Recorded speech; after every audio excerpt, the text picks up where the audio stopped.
프랑스 파리에 있는 루브르 박물관이나 오르세 미술관을 가면은 세계적인 명화들을 여러분이 볼 수가 있습니다. 저도 개인적으로 루브르 박물관을 하루 종일 봤고요. 그리고 오르세 미술관도 오후에 늦게 갔다가 줄 서서 못 들어갔고요. 그래서 다음날 아침 일찍 가서 하루 종일 봤습니다. 너무나 많은 그림들이 걸려 있습니다. 어떤 그림이 있었는지 기억도 없고요. 그래서 수많은 명화들이 루브르 박물관이나 오르세 미술관에 소장되어 있습니다. 그런데 그 중에는 프랑스의 국보로 여길 만큼 귀한 그 명화들이 있습니다. 그 중에 하나가 밀레의 만종입니다. 한번 보여주시겠습니까? 여러분은 이 밀레의 만종을 보시면서 어떤 느낌, 어떤 것을 밀레가 나타내고 싶었는지 그걸 느끼시고 계시는지요?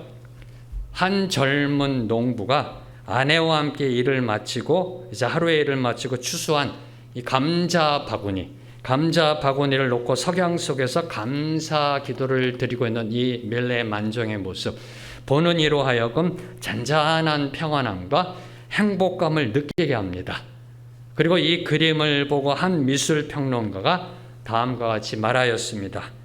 만종의 부부는 이제 내려주셔도 되고요. 만종의 부부는 주어진 생애 조건을 피곤한 일상이 아닌 경건한 감사로 승화시킨다. 신의 축복 아래 이 세상 삼라만상이 서로에 대한 불신을 싣고 화해하는 듯한 이 그림에서 버거운 삶도 감당할 만한 것으로 무게를 덜어낸다.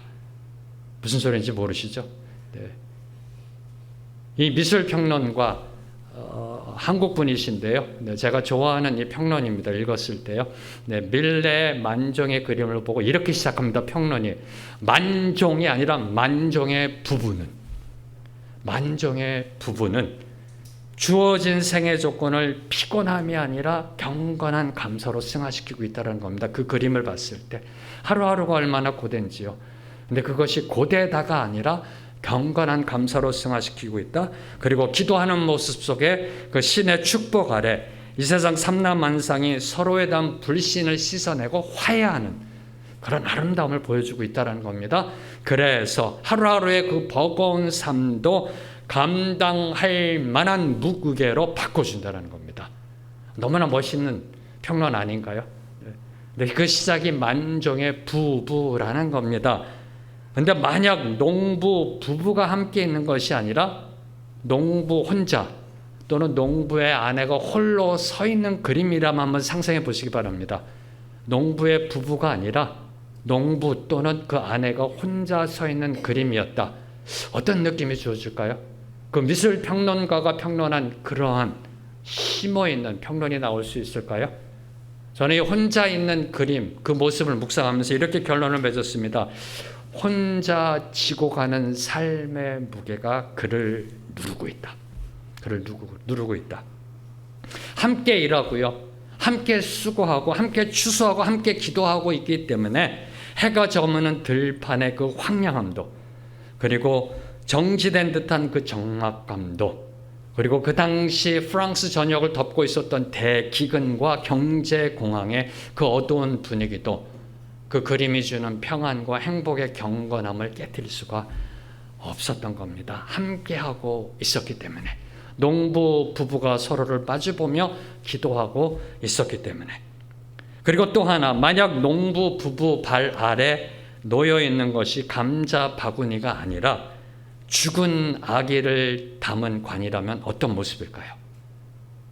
배고파서 굶어 죽은 자신의 아기를 관에 담아 묵기 전에 젊은 부부가 기도하고 있는 것을 그렸다면 어떤 느낌을 여러분은 받을 것인지요. 바로 이 밀레 만종을 엑스레이 선으로 촬영한 결과 감자 바구니로 칠해진 부분 아래로 관으로 추정되는 작은 나무 상자가 밑그림으로 그려져 있었음이 발견되었습니다. 그동안 떠돌던 소문, 그 소문이 이제 사실로 판명된 겁니다. 밀레는 원래 그 당시에 농촌의 모습을 그리려 했던 겁니다. 대기근과 경제공황으로 힘들어하고 고달픈 삶을 살고 있는 그 농촌의 모습을 있는 그대로 그리려 했던 겁니다. 그런데 그 그림을 의뢰했던 사람이 그 그림을 보고 너무나 섬뜩하니까요. 생각해 보세요. 자신의 아기가 죽은 관을 놓고 기도하고 있는, 딱 보는 순간 너무나 섬뜩하니까 그 그림을 좀 바꿔달라고 부탁했던 겁니다. 그래서 배고파 죽은 아기를 담은 관이 땀 흘려 추수한 감자 바구니로 바뀌었던 겁니다. 그래서 농부 부부가 힘을 합쳐 또 하루를 열심히 살아낸 그 행복의 아름다움을 보여줄 수 있었던 겁니다. 이 밀레의 만종은 오늘 우리에게 함께함의 중요성을 가르쳐 줍니다. 농부 부부, 만종의 부부, 함께함. 부부가 함께할 때 그 평안과 행복의 느낌을 준다. 함께함의 중요성을 줍니다. 그리고 더 나아가 무엇을 위해 함께해야 하는가? 죽은 관을 위해 기도하고 있는가? 감자 바구니를 위해 기도하고 있는가? 무엇을 위해 함께하고 있는가에 대한 질문을 던지고 있는 겁니다. 바로 이 질문에 대해 오늘 말씀이 저와 여러분에게 답을 하고 있습니다. 사도 바울이 누구신지요? 사도 바울께서는 예수님을 영접한 후에 기독교 교리와 신학의 기본적 틀을 세운 위대한 신학자입니다. 감히 말씀드릴 수 있는 것은 지난 2000년 기독교 역사 속에 사도 바울만큼 뛰어난 신학자가 없었습니다. 그리고 복음 들고 땅끝까지 목숨 걸고 나아간 선교 개척자이자 주님의 교회를 세운 목회자였습니다. 그리고 더불어서 더 나아가 사역 중에 쓰신 13편의 편지가 성경에 기록되는 영광을 누린 예수님의 사도였었습니다. 사도 바울은 이 모든 것을 이렇게 고백합니다. 은혜 중에 은혜다. 모든 것이 주님이 주신 은혜다. 저는 여기에다 한 가지를 더하고 싶습니다. 아니, 우리가 잊지 말아야 될 것. 본문 속에 기록된 디모데나 에바브로디도와 같은 동역자들의 헌신과 수고가 없었다면 사도 바울께서는 사도 바울이 될 수 있었을까? 다시 말씀드리면 디모데와 에바브로디도의 함께함이 있었기 때문에 바울을 바울되게 했다라는 사실을 저와 여러분이 잊지 말아야 한다는 겁니다. 지난주 말까지 사도 바울께서는 빌립보 교회 성도들을 향해 예수 그리스도의 마음을 품고 복음에 합당한 삶을 살아가며 구원을 이루라라고 권면하셨습니다. 이제 오늘 말씀 속에서 19절부터 30절까지는 함께한 동역자들이 누구인지 디모데와 에바브로디도를 소개하고 있는 겁니다. 근데 저는 이 디모데와 에바브로디도 소개한 이걸 보면서 깜짝 놀랐습니다. 디모데에 대한 소개가 19절부터 24절, 에바브로디도가 25절부터 30절, 6절 아주 공평하게 배분되어 있더라고요. 저는 이걸 보면서 너무나 감사했습니다. 물론 성경이 장절로 구분된 것은 15세기, 16세기입니다. 그러나 그때도 성령께서 개입하셨고 성령께서 이끄셔서 장과 절이 구분된 겁니다. 디모데와 에바브로디도에게 각각 6절씩 활당하시면서 공평하게 소개되고 있는 겁니다. 사도 바울은 디모데와 에바브로디도를 소개할 때 그들이 어떻게 복음을 위하여 그리스도를 위하여 헌신하며 동역했는지를 보여줍니다. 왜요? 그것을 봄으로 빌립보 교회 성도들이 본받으라고, 그런 삶을 본받으라는 그러한 내적 교훈이 담겨 있는 것이 오늘 말씀입니다. 자, 먼저 19절을 보면은 사도 바울은 우선 먼저 디모데를 빌립보 교회로 파송할 계획을 설명합니다. 19절 말씀 함께 읽겠습니다. 시작. 내가 디모데를 속히 너에게 보내기를 주 안에서 바람은 너의 사정을 알므로 안위를 받으려 함이니. 디모데가 누군지 아시는지요? 많이 들어보셨죠? 네, 디모데는 지금의 터키, 그 당시 소아시아 지역에 있던 루스드라 지방 출신입니다. 아버지는 헬라인이고요. 어머니는 유대인입니다.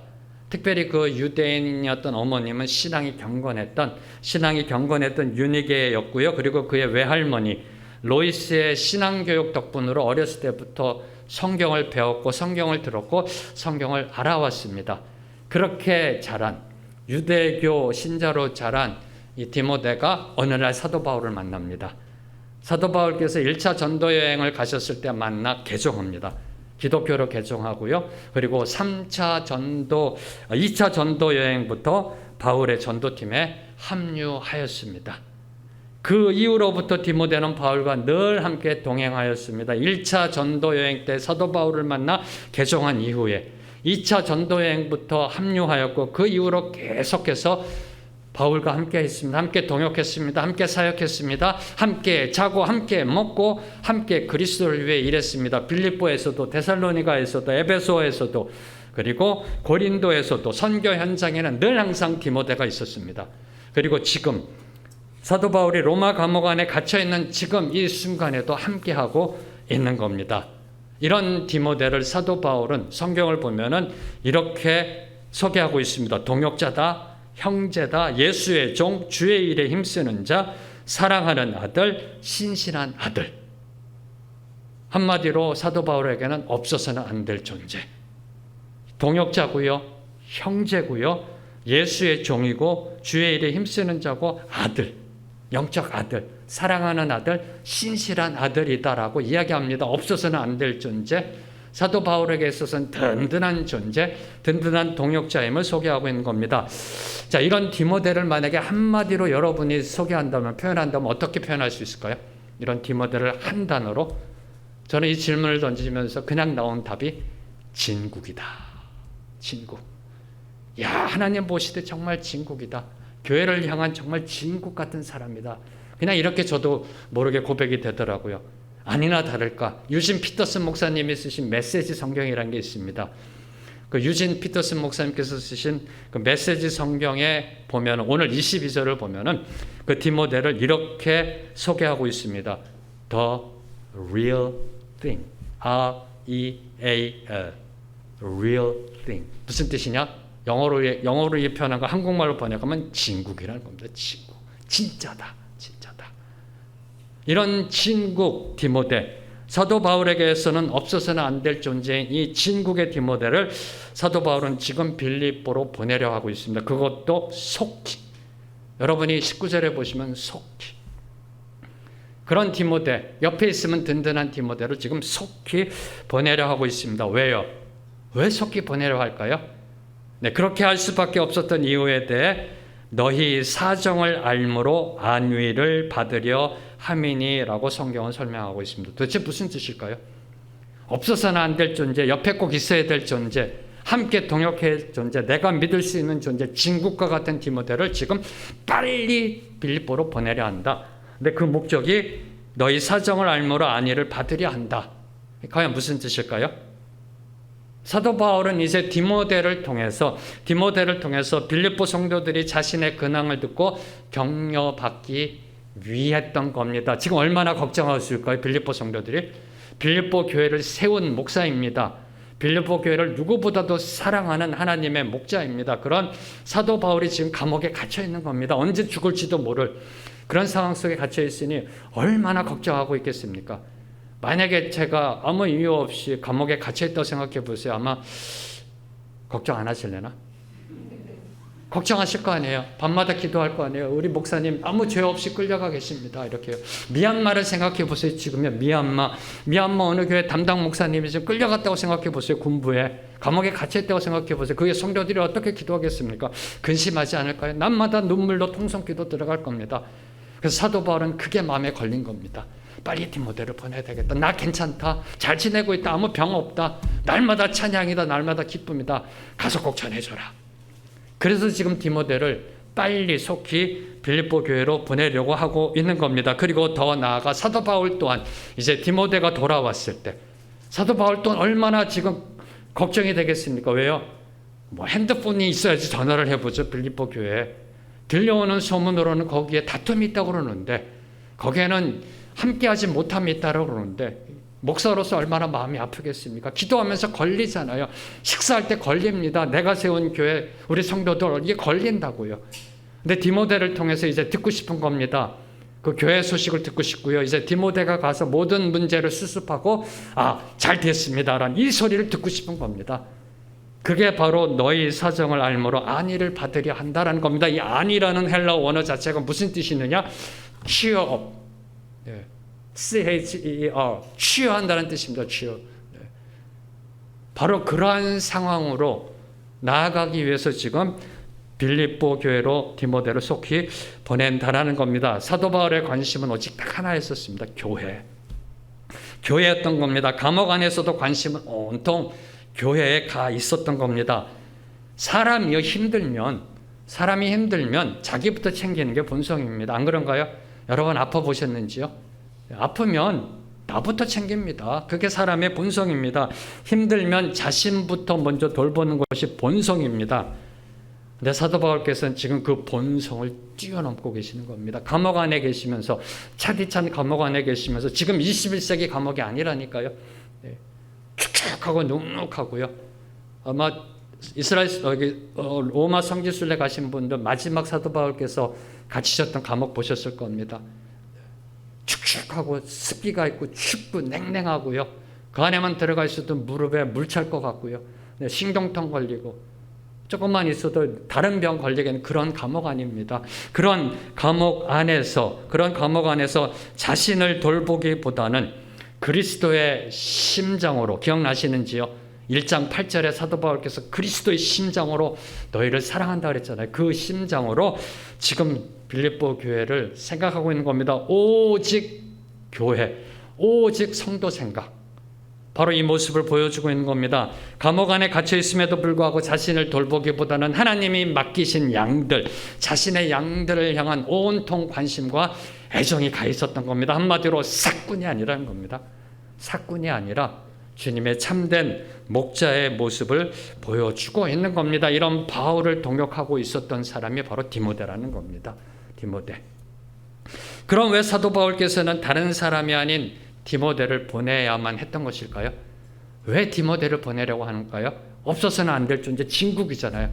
여러분 같으면 진국과 같은 그런 동역자를 보내시겠습니까? 옆에 있어야 되잖아요. 감옥 안에 있습니다. 지금 사도 바울이 자유롭지도 못합니다. 뭔가 얘기해야 되고 수행해 줘야 될 사람이 있어야 되는데 사도 바울께서는 지금 그 진국과 같은 디모데를 보내려 하는 겁니다. 그 이유가 무엇일까? 20절과 21절 말씀, 두 구절 말씀 함께 읽겠습니다. 시작.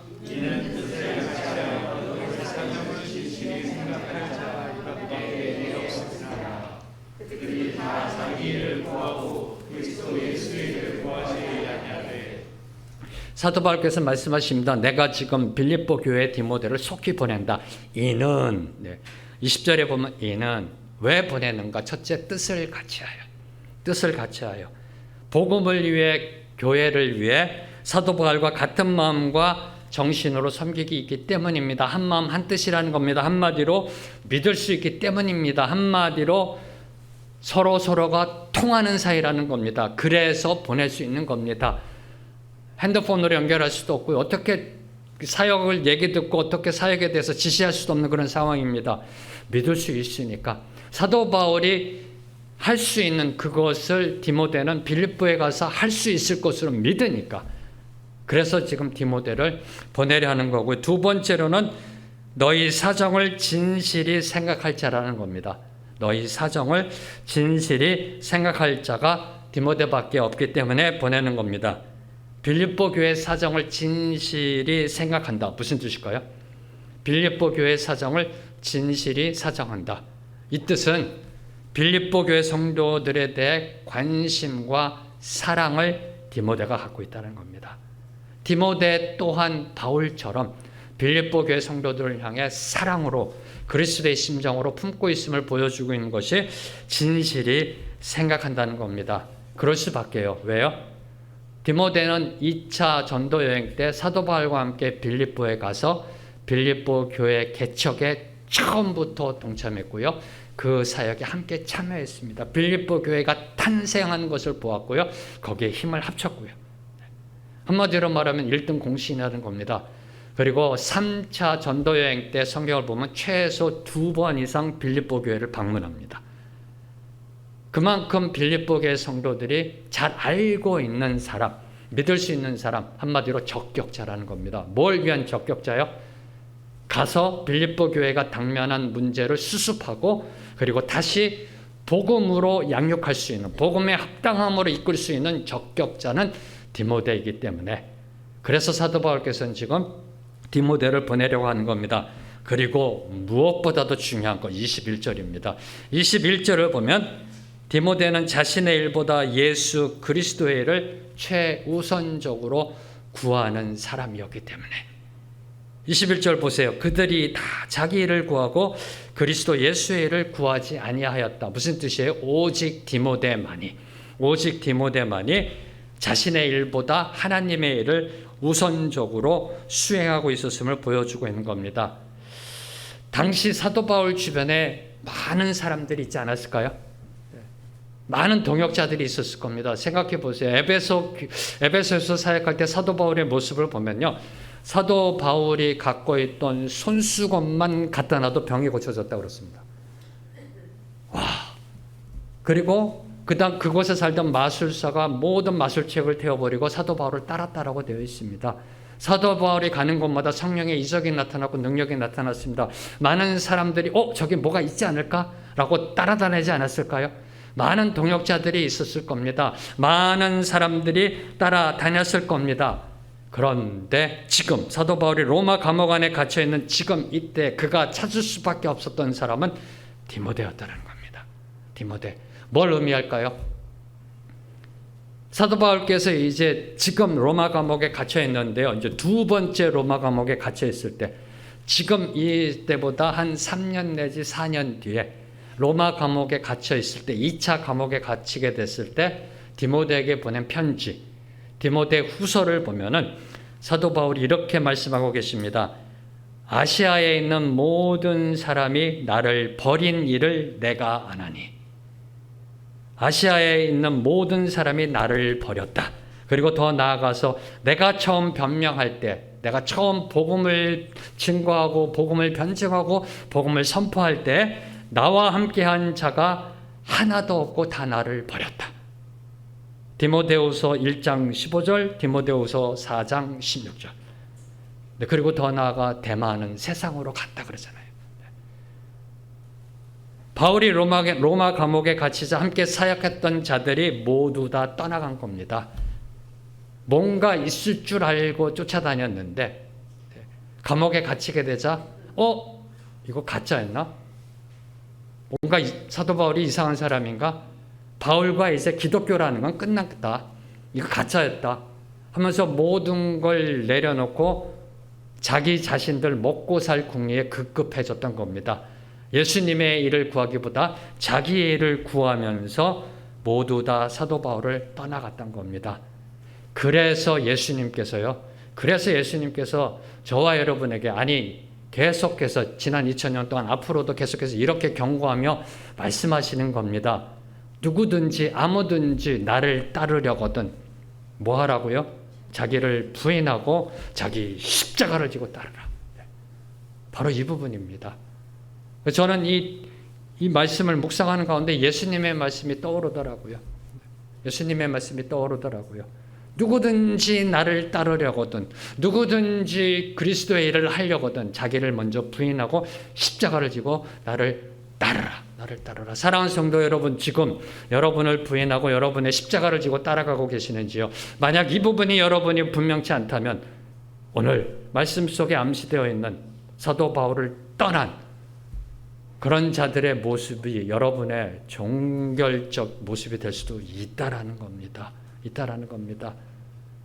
그리스도를 따라가는 삶, 그리스도 복음을 위해 살아가는 삶, 그런 삶은 십자가를 지고 살아가는 삶이라는 겁니다. 예나 지금이나 정말 안타까운 것은요. 하나님의 나라를 사모하는 사람은 많습니다. 하나님의 나라의 꿈을 꾸는 사람은 많습니다. 그러나 십자가를 지려는 사람은 거의 없다는 사실입니다. 예나 지금이나 주님을 위해 목숨을 내놓으려는 사람은 점점 줄어들고 있는 반면에 경건의 모양만 갖춘 무늬만 신앙 있는 사람들이 점점 더 늘어나고 있습니다. 이게 지금 오늘 저와 여러분이 바라보고 있는 현실입니다. 교회의 현실입니다. 만약에 대한민국 교회가 바로 서 있었더라면 십자가를 지는 교회였다면 목숨 내놓고 주님의 일을 구하는 교회였더라면 코로나19가 왔을 때 세상을 향해 하나님 나라의 본을 보여줄 수 있었을 겁니다. 십자가를 지지 않으려고 본질을 쫓지 못하고 껍데기만 무늬만 교회로 나아가다가 코로나19가 닥치니까 세상을 향해 온갖 부끄러움의 민낯 다 보여줬잖아요. 바로 이 모습입니다. 사도 바울을 다 떠나간 자의 모습, 바로 그런 형편없는 종교적인 모습이 오늘 대한민국 교회 내에서 보여주고 있다라는 겁니다. 십자가는 죽음 없이 부활이 없습니다. 십자가는 고난 없이 영광이 없습니다. 그러나 오늘날 많은 사람들이 죽음 없는 부활, 고난 없는 영광만을 바라보고 있다는 겁니다. 오늘 이 어그러지고 거스른 세대, 이 세대 속에서 하나님은 21세기 디모데를 찾고 계십니다. 다시 일으켜 세우시려고 합니다. 특별히 한국교회를 다시 세우시려고 합니다. 코로나19 이후에 개혁의 길을 걸어가 다시 주님의 교회를 우뚝 세우려고 합니다. 그래서 21세기 디모데를 부르십니다. 이 부르심에 저와 여러분이 아멘, 제가 여기 있나다라고 순종하며 일어나게 되기를 주님의 이름으로 선포합니다. 자, 이제 25절에서 30절까지는 에바브로디도를 빌립보 교회에 다시 돌려보내게 된 상황을 설명하고 있습니다. 에바브로디도는 오직 이 빌립보서에만 나오는 성경적 인물입니다. 그래서 이 에바브로디도는 원래 빌립보 교회 리더십이었습니다. 빌립보 교회 장로님이나 안수 집사님 리더십이었는데요. 이제 빌립보 교회가 로마 감옥 안에 갇혀 있는 사도 바울을 향해 파송한 자입니다. 두 가지 사역을 맡겼습니다. 첫째, 교회가 후원금을 모았습니다. 그래서 감옥 안에 있는 사도 바울에게 영치금으로 넣어줘라. 영치금으로 그걸 드려라. 첫 번째 사역. 두 번째 사명은 계속 로마에 남아서 바울 사도 곁에서 바울을 섬겨라. 이 두 가지 사명을 갖고 빌립보에서 로마로 파송받은 빌립보 교회 리더십입니다. 그러나 사도 바울을 섬기다가 성경을 보면은 죽을 병에 걸려 고생합니다. 죽다가 다시 살아납니다. 회복된 인물입니다. 그런 에바브로디도를 이제 사도 바울은 다음같이 소개하고 있습니다. 에바브로디도가 누구인지 성경에는 여기에만 설명이 되어 있습니다. 과연 어떤 사람이었는지 25절 말씀 함께 읽겠습니다. 시작. 그러나 에바브로디도를 너희에게 보내는 것이 필요한 줄로 생각하노니 그는 나의 형제요 함께 수고하고 함께 군사된 자요 너희 사자로 내가 쓸 것을 돕는 자라. 에바브로디도에 대해서 네 가지로 설명합니다. 첫째, 나의 형제다. 그러면 부모가 같나요? 에바브로디도하고 사도 바울하고 부모님이 같나요? 아니, 여기 형제라는 것은 예수님의 피로 나는 형제라는 겁니다. 예수님의 피로 나는 형제. 그렇게 귀하게 여긴다는 겁니다. 그리고 두 번째, 함께 수고하고, 이 뜻은 복음 증거를 위해 함께 수고하고 있는 동역자라는 의미입니다. 동역자. 그 세 번째, 함께 군사된 자. 하나님 나라의 확장을 위해 함께 싸우는 영적 군사라는 겁니다. 함께 총을 들고 지금 나아가 싸우고 있는 전쟁의 동료 군인이라는 겁니다. 그리고 네 번째, 너희 사자로 내가 쓸 것을 돕는 자라. 빌립보 교회가 파송할 만큼 신앙심이 두텁고 경건한 사람이었다는 겁니다. 그러니까 빌립보 교회가 믿을 만한 사람이었다는 겁니다. 이게 바로 에바브로디도임을 설명하고 있는 겁니다. 사실요, 당시 상황으로 보면은 에바브로디도가 로마로 가는 것, 사도 바울을 섬김에 충성하는 것 이 자체가요, 에바브로디도에게는 인생의 큰 모험을 한 겁니다. 왜냐하면은 당시 사도 바울이 만약에 로마 황제로부터 이제 재판을 받는데요, 만약에 재판 판결이 사도 바울 반역자다, 사도 바울 저 이단자다, 그냥 내버려두면 안 된다, 당장 사형시켜라 라고 재판 판결이 나면은 같이 있었던 에바브로디도도 공범으로 몰려 사형당할 수 있었기 때문입니다. 그래서 어떤 신학자는 이 에바브로디도를 이렇게 지칭합니다. 최전선의 선자다. 저는 이게 너무나 마음에 들어요. 최전선의 선자였다는 겁니다. 누가? 에바브로디도가. 영적 전쟁의 최전선의 선자였다. 다시 말하면 죽음까지도 함께하는 동역자였다는 겁니다. 또 다른 진국의 동역자였다는 겁니다. 또 다른 진국의 동역자였다. 이런 동역자 에바브로디도를 사도 바울은 빌립보 교회로 돌려보내려고 합니다. 28절을 보면 급히, 디모데는 속히, 에바브로디도는 급히 돌려보내려고 하고 있는 겁니다. 누구요? 옆에 있으면 귀찮은 사람? 저 좀 빨리 떠나갔으면 하는 사람? 있으나 마나한 사람? 별로 도움이 안 되는 사람? 아니요, 친구. 반드시 옆에 있어야 될 사람. 그 사람을 지금 빌립보 교회로 빨리 급히 속히 돌려보내려고 하는 겁니다. 왜요? 그 이유에 대해서 26절과 28절을 보면 이제 에바브로디도가 병에 걸렸다는 소식이 빌립보 교회에 전해집니다. 빌립보 교회가 얼마나 근심할까요? 걱정할까요? 그렇잖아요. 저희 교회 리더십, 우리 김성주 집사님이나 양희천 집사님을 저쪽 중동이나 어디에 선교사로 파송했는데 병에 걸리셨다는 거예요. 얼마나 이게 근심이 돼요. 기도하잖아요. 그래서 그러한 상황 속에서 빌립보 성도들 그들을 위해 빨리 에바브로디도를 급히 돌려보내려고 했다는 것을 알 수가 있는 겁니다. 다시 말씀드리면 이제 완쾌된 에바브로디도를 그들이 보고 기뻐할 수 있도록 돌려보낸다라는 겁니다. 너무나 이거 멋있는 거 아닌가요? 저는 이걸 보면서요, 사도 바울 정말 멋지다. 물론 제가 정말 저의 롤 모델이고 제가 이 사도 바울 때문에 제 전공도 사도 바울을 전공했습니다만은 너무나 멋있는 분이세요. 디모데의 경우처럼 자신의 유익과 이익과 편의를 구하지 않습니다. 빌립보 성도들이 기뻐하는 그거 하나 바라보고 보내는 겁니다. 와, 얼마나 기뻐할까. 생각해 보세요. 사도 바울이 감옥 안에서 에바브로디도를 보냄으로 인해서 그들이 얼마나 기뻐할까. 그래서 빨리 가라. 빨리 가서 좀 너의 모습 보여주고 나 괜찮다. 그들을 좀 안심시켜라. 라고 지금 하고 있는 겁니다. 병들어 죽을 날을 기다리던 에바브로디도가 다시 건강을 회복하여 그 빌립보 성도들 앞에 섰을 때 얼마나 기쁠까. 한번 생각해 보세요. 죄송합니다. 우리 김집사님, 양집사님 자꾸만 예를 들어서 선교사로 병에 드셨는데 걱정하고 있는 어느 날 갑자기 비행기 타고 저 문을 쑥 열고 들어오는 겁니다. 건강하게. 어떻게 할까요? 와! 하면서 막 환호성 치면서 집사님 오셨어요. 괜찮으세요? 이 축제가 지금 빌립보 교회에서 일어나는 이 모습이 사도 바울이 바라보고 있는 겁니다. 걱정하고 있었는데 죽을 병에 걸렸다고 그래서 통성으로 금식하며 기도하고 있었는데 건강한 모습으로 교회 문을 탁 열고 들어오는 그 모습. 그런데 에바브로디도가 이렇게 간증합니다. 제가요 아주 그 여기 유명한 의사를 잘 만나서 운 좋게 나섰습니다가 아니라 성경을 보세요. 하나님의 긍휼하심으로. 어떻게 나섰어요? 그랬더니 이렇게 얘기하는 겁니다. 하나님의 긍휼하심의 은혜로. 할렐루야, 할렐루야. 사도 바울의 기쁨일 뿐만 아니라 빌립보 성도들에게 얼마나 큰 좋은 소식이었을까요? 그래서 사도 바울은 에바브로디도를 빌립보 교회로 보내고 있는 겁니다. 저 같으면 쉽지 않은 겁니다.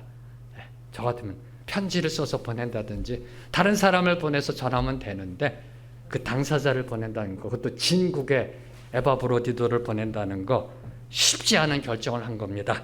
자, 그래서 이제 29절 이하를 보면은 사도 바울께서는 빌립보 교회를 향해 에바브로디도를 기쁨으로 맞으라라고 권면합니다. 29절과 30절 말씀 함께 읽겠습니다. 시작.